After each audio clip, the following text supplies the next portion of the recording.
Hello students, good morning. तो आज हम आपके लिए लाए हैं विलियम शेक्सपियर की poem the seven ages of man, और इसका मीन है मनुष्य की 7 अवस्थाएं। यहाँ पर पोइट ने जो एक मनुष्य की अवस्था है उसको 7 भागों में विभक्त किया है। कैसे डिवाइड किया है वो जानेंगे हम। सबसे पहले स्टार्ट से देखेंगे, कंप्लीट पोएम के बारे में हम आपको बताएंगे इस वीडियो के अंदर। और वीडियो शुरू करने से पहले आप चैनल को सब्सक्राइब करना ना भूलें और बेल आइकन के बटन को प्रेस जरूर कीजिए ताकि हमारे चैनल की प्रत्येक वीडियो की नोटिफिकेशन आपको मिल सके। आइए देखते हैं। On the world's a stage, कि पूरी दुनिया एक मंच है। स्टेज का मतलब है मंच, आप समझ गए सबके सब। And all the man and women merely players, कि जितने भी स्त्रियां और पुरुष हैं केवल वो क्या है, किसके रूप में, एक्टर्स के रूप में, सिर्फ अभिनेता के रूप में है। और मेयरली का मीन मैं बता दूं, मेयरली का ओनली होता है, इट मीन्स केवल। तो ये जितनी भी स्त्रियां और पुरुष है वो केवल इस दुनिया के इस रंगमंच के, इस मंच के केवल क्या है, अभिनेता है। यहाँ पर जो परफॉर्मेंस करने के लिए आते हैं, they have their exits and their entrances, वे यहाँ प्रवेश भी करते हैं और यहाँ से बाहर चले जाते हैं। मतलब उनके प्रवेश द्वार भी है और बाहरी भी। इट मीन्स यहाँ पर एग्जिट्स यानी बाहर जाना इन लोगों का, एंट्रेंसेस मीन्स ये है इनका, कि एंट्रेंसेस का मीन है इनका बर्थ से, जन्म लेने से, कि वे जन्म लेते हैं यहाँ पर। और जो एग्जिट्स है वो आएगा किसके लिए, डेथ के लिए। जब उनकी जब वो जन्म लेते हैं तो उनकी एंट्री मानी जाती है। और एग्जिट्स का मतलब है कि जब वो चले जाते हैं तो वो इस दुनिया को छोड़ के चले जाते हैं। इट मीन्स वो इस मंच पे आए हैं, इस दुनिया के मंच पे इन्होंने अपना अभिनय किया और यहाँ से चले गए। And one man in his time plays many parts, और एक मनुष्य अपने समय में कई भूमिकाएं, मैनी पार्ट्स, पार्ट्स का मतलब यहाँ पर है रोल्स, मीन्स भूमिकाएं। एक मनुष्य अपने समय में कई भूमिकाएं निभा जाता है। His acts being 7 ages, acts उसके जो वर्क है, जो कार्य है, उनको पोइट ने यहाँ पर 7 भागों में डिवाइड किया है। Yes students, let's see the first stage. At first the infant, infant जिसको बोलते हैं बॉर्न बेबी, जो नवजात शिशु होता है, छोटा सा बच्चा, इन्फेंट नवजात शिशु, बॉर्न बेबी जन्मा हुआ बच्चा। Mewling and puking in the nurses arms, एक नर्स के बाजुओं में वो रोता रहता है और उल्टियां करता है। मीन्स यहाँ पे म्यूलिंग एंड पकिंग, म्यूलिंग का मीन है वीपिंग, रोना, एंड पिकिंग का मीन है वॉमिटिंग। मीन्स कि वो एक नर्स की हाथों में रोता है और उल्टियां करता रहता है एक इन्फेंट के एज के अंदर। फर्स्ट जो एज बताई गई है वो है इन्फेंट। सेकंड स्टेज देखिए आप, then the whining schoolboy. Whining का मीन है यहाँ पे बता दूं मैं, कंप्लेनिंग। वाइनिंग का मीन होगा कंप्लेनिंग, मीन्स शिकायत करने वाला, एक स्कूल के लड़के के रूप में है। दूसरी जो अवस्था है विथ इज सैचल, एक झोला छाप, झोला जैसा बस्ता होता है, बस्ता, सैचल का मीन होता है बस्ता, जिसको लेकर के वो अपने स्कूल के लिए शिकायतें करता रहता है। And shining morning face creeping, और सुबह के समान चमकता हुआ उसका चेहरा, सुबह के जैसा मतलब मॉर्निंग जैसा उसका फेस एकदम चमकता हुआ, और वो रेंगता हुआ आता है, क्रीपिंग धीरे धीरे आता है, रेंगता हुआ, लाइक ए स्नेल, एक जो छोटा सा जीव होता है जो काफी धीरे चलता है, एकदम स्लो मूविंग ऑर्गन, एक स्लो मूविंग जीव होता है जो छोटा सा जानवर, उसकी तरह चलेगा, जिसे बोलते हैं घोंगा। अनविलिंगली टू स्कूल, वो स्कूल जाने का इच्छा नहीं करता है, या अनविलिंगली स्कूल जाने की इच्छा नहीं करता है। इसलिए बताया गया है कि यहाँ पर सेकेंड एज में, कि फर्स्ट एज जो थी वो थी इन्फेंट, एक बच्चे के रूप में जो अपनी नर्स के हाथों में रोता है और उल्टियां करता रहता है। सेकंड एज के अंदर स्कूल बॉय के रूप में बताया हमने, और जो स्कूल न जाने के लिए एक धीरे धीरे मतलब रेंगने वाले जानवर की तरह चलता है और कई तरह की शिकायतें करता रहता है। फिर आती है बात थर्ड स्टेज की। थर्ड एज देखिए यहाँ पर, एंड देन द लवर, और फिर एक प्रेमी की अवस्था आती है यहाँ पर। लवर मीन्स प्रेमी की अवस्था। साइन लाइक फर्निस, साइन का मतलब होता है सांस लेना यहाँ पर, लाइक फर्निस, फर्निस का मीन है गरम भट्टी यहाँ पर, तो गरम भट्टी का मतलब होता है यहाँ पर तेज सांस लेना, गहरी सांस लेना। With a woeful ballad, woeful ballad का मीन है यहाँ पर sorrowful songs, mean sad songs, आप समझ गए होंगे। Made to his mistress eyebrow, mistress का मतलब है यहाँ पे बिलवर, मतलब प्रेमिका। आईब्रो का मतलब है यहां पर ब्यूटी, जो अपनी प्रेमिका की सुंदरता की प्रशंसा में, अपनी प्रेमिका की सुंदरता में सोरोफुल सॉन्ग, कई दर्द भरे गीत गाता रहता है और तेज सांस लेता है, गर्म एक आह भरता है यहाँ पे।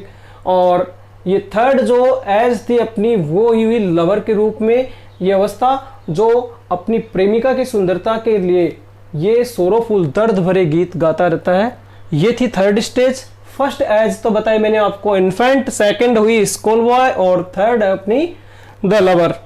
फोर्थ स्टेज अपनी है सोल्जर, देन ए सोल्जर, एक सैनिक के रूप में यहाँ पर फुल ऑफ स्ट्रेंज ओथ्स। आपको बता दूं स्ट्रेंज ओथ्स का मतलब है विचित्र प्रकार की गालियां देना। यहाँ पर ओथ्स का मीन वैसे कसम होता है ओथ का मतलब, लेकिन यहाँ पे स्ट्रेंज ओथ्स विचित्र प्रकार की गालियों एविज्यूज के लिए लिया गया है। एंड बियर्डेड लाइक द पार्ड, पार्ड का मतलब यहाँ पर लेपर्ड, तेंदुआ, तेंदुए की तरह। जीलस ईर्ष्या, एनवी जिसे बोलते हैं ऑनर, सम्मान के लिए। Sudden and quick in quarrel, अचानक और तेजी से झगड़े करना शुरू कर देता है।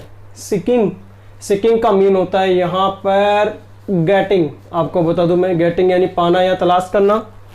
द बबल रेपुटेशन, एक बुलबुले के समान, मतलब क्षण भर इज्जत पाने के लिए। Even the cannon's mouth, cannon's mouth, cannon का मतलब वैसे तोप होता है, माउथ का मतलब है मुंह, इसका मीन है यहाँ पर कैनन माउथ, मौत के मुंह में जाना, अपनी जान को जोखिम में डालना। तो आपको बता दूं फोर्थ जो एज है मनुष्य की वो है सैनिक के रूप में, जो विचित्र प्रकार की गालियों से भरा हुआ रहता है और तेंदुए की तरह दाढ़ी रखने लगता है और सम्मान पाने के लिए ईर्ष्यालु बन जाता है कहीं भी, और लोगों से अचानक तेजी से झगड़े शुरू कर देता है। वो क्यों कर देता है? वो क्षण भर की इज्जत पाने के लिए, एक रेपुटेशन, बबल रेपुटेशन पाने के लिए लोगों से तेजी से अचानक झगड़े शुरू कर देता है, चाहे उसको मौत के मुंह में, इट मीन्स अपनी जान जोखिम में ही डालनी पड़े, लेकिन वो लोगों से झगड़ा शुरू कर देता है। ये हुई fourth as.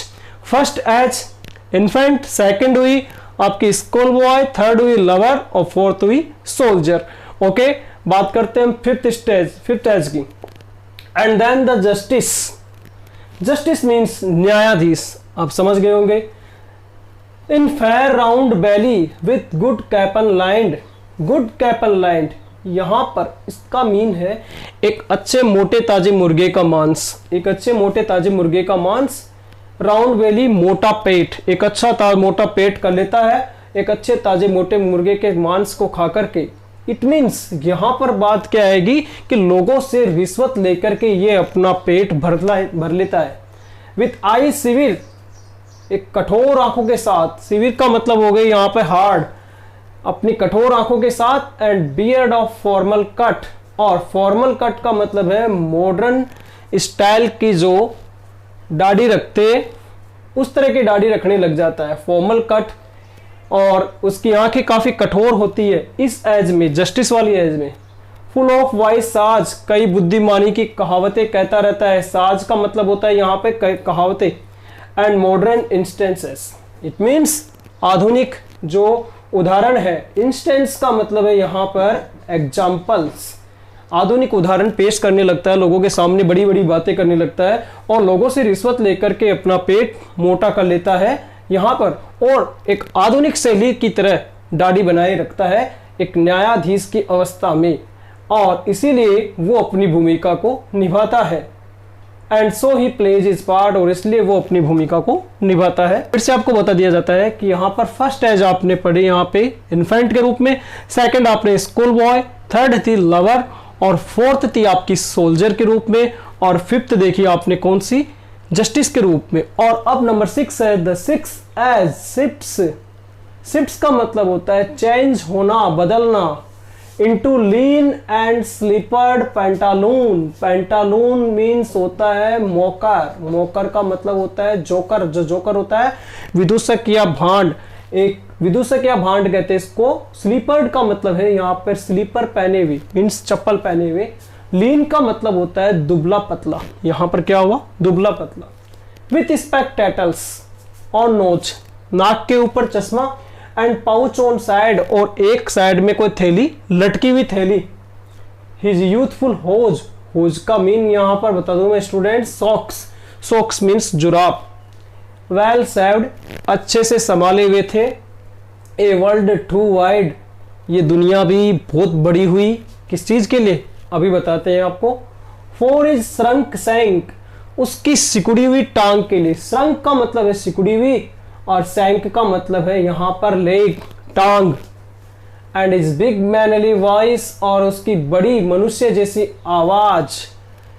Turning again towards childish treble pipe, किसमें बदल जाती है, एक बच्चे की तरह तीखी आवाज में। बच्चे की तरह जो तीखी पाइप की तरह आवाज आती है, पाइप के अंदर आने वाली तीखी आवाज में बदल जाती है। एंड विशल्स इन इज साउंड, और उसके आवाज में सीटी की आवाज आने लगती है। तो आपको बताऊं नंबर 6 से जो एज है शिफ्ट किसमें होती है, एक दुबले पतले, अत्यधिक दुबले पतले और चप्पल पहने हुए एक विदूषक में, एक मोकर में, एक पैंटालून में, जो अपने नाक के ऊपर एक चश्मा लगाए हुए रखता है और साथ में एक थैली नुमा, एक थैली, लटकी हुई थैली रखता है। और उसकी जवानी के समय के जो शौक्स थे, जो जुराब थे, उसको उसने अच्छे से संभाले हुए था। ए वर्ल्ड टू वाइड, कि ये दुनिया भी बहुत बड़ी हो गई है उसके लिए। इट मीन्स है कि वो जो जुराब है वो उसके लिए बहुत बड़े हो गए, क्योंकि उसकी जो टांग थी वो सिकुड़ के रह गई है। और उसकी जो बड़ी मनुष्य जैसी आवाज थी वो भी अब किसमें बदल जाती है, एक बच्चे की तरह तेज और पतली आवाज में बदल जाती है। और उसके मुंह से सीटी की आवाज, विस्लिंग साउंड निकलने लगता है। Number 7, last scene of all, इन सभी की, जो सभी अवस्थाओं की जो अवस्था है वो है अंतिम दृश्य है। लास्ट सीन यानी अंतिम दृश्य इन सभी का, जो जितनी 6 आ जाइए अब तक उनका सबका। That ends this strange eventful history, strange eventful history, अजीब घटनापूर्ण इतिहास, जो ये 7th एज इस अजीब घटनापूर्ण इतिहास का एंड करती है, अंत करती है।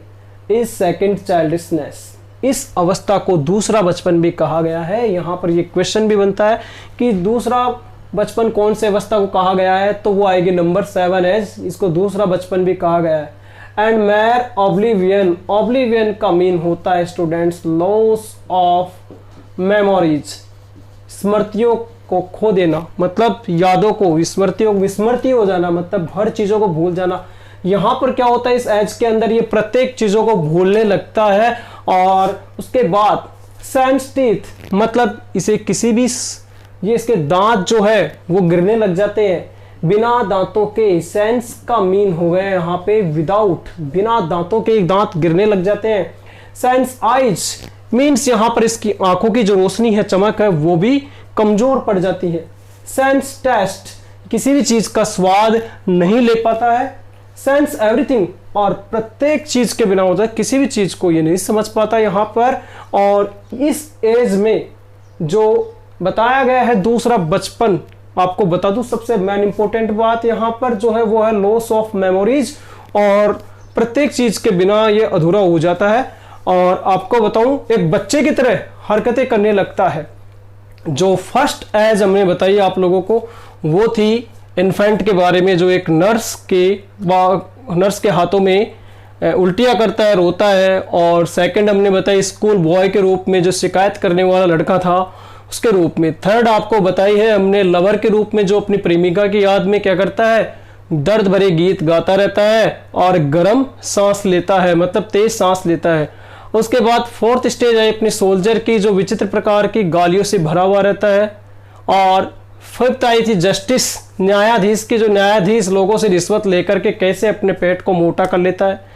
नंबर 6 एज आई थी आपकी, जो शिफ्ट होती है एक स्लीपर्ड पैंटालून में, एक जोकर में, जो अपने नाक के ऊपर चश्मा लगाए हुए रखता है, चप्पलें पहने हुए, और एक जो खाल है उसके इधर लटकी हुई रहती है, पाउच जिसको मैंने बताया, इसके अंदर पाउच का मतलब यहाँ पर खाल है। और नंबर, और उसके साथ साथ उस एज में 6 एज में उसकी जो बड़ी मनुष्य जैसी आवाज है वो बच्चे जैसी पतली आवाज बन जाती है, एक तीखी और पतली आवाज में। और 7 के अंदर उसकी आवाज में सीटी की आवाज आने लगती है, विसल्स। फिर द नेक्स्ट 7th एज और सबसे लास्ट, जिसको सबसे लास्ट सीन बताया इन सभी अवस्थाओं का। इस प्रकार से ये टोटल 7 एज हुई एक मनुष्य की, जो विलियम शेक्सपियर ने यहाँ पर एक्सप्लेन की है अपने शब्दों में। और फर्स्ट में आपको बताया गया है, सबसे पहले पोएम के फर्स्ट पार्ट में आपको बताया गया है कि जो ये पूरी दुनिया है, ऑल द वर्ल्ड्स, ये क्या थी, एक स्टेज है, क्या है, एक मंच है। इस मंच के ऊपर लोग आते हैं, मीन्स जन्म लेते हैं और अपना काम करके यहाँ से चले जाते हैं। तो वो क्या हुआ, उनका एंट्रेंस और एग्जिट्स। ओके, और उन लोगों में से कोई ना कोई अपनी, जो भी लोग हैं, एक आदमी अपनी भूमिका निभा जाता है, अपने काम को करके यहाँ से चले जाता है। और ये थी मनुष्य की 7 अवस्थाएं इस पोएम के अंदर। अब आगे नेक्स्ट पोएम जो आपको हम पढ़ाएंगे वो होगी द होप। और अगर आपको कहीं कोई बात न समझ में आए तो आप वीडियो को प्ले बैक करते रहिएगा और बैक करके वापस फिर से ध्यान से सुनते हुए रहेगा। और फिर भी अगर कोई बात नहीं समझ में आती है तो आप कमेंट बॉक्स में लिख के दे देना या व्हाट्सएप पे मैसेज। और जिस स्टेंजा के बारे में अगर आपको कोई ट्रांसलेशन समझ में नहीं आया वो हम आपको लाइव ही पढ़ा सकते हैं। आप जब बोलेंगे उसी समय हम लाइव क्लास आपके लिए